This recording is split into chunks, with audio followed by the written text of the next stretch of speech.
Hey everybody, so check this out.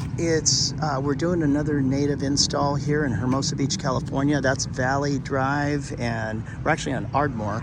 Lots of traffic here, and so if you're designing a native garden, if you have a little bit of a hillside, you really want to plant natives because they're like tent pins. The reason they're drought tolerant is that their roots go down really deep. So that's what we're intending to do here. We've got the plants we're using here are the Verbena dilamina. We have, this is Cleveland sage. Here's the hot Salvia clevelandii. It's from Devil Mountain Nursery, the wholesaler.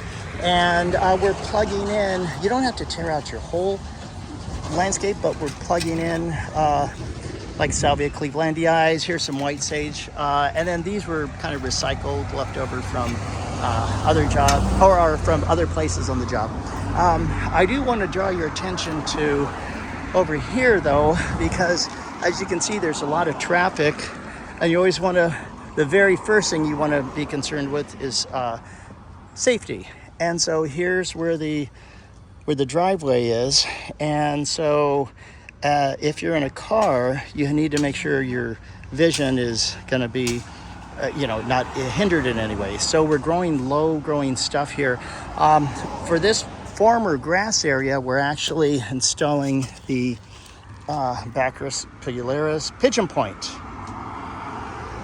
It stays low, grows a foot and a half max, but it is native, and so it's replacing the grass that was here.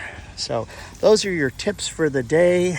I highly recommend doing native plants, and also natives.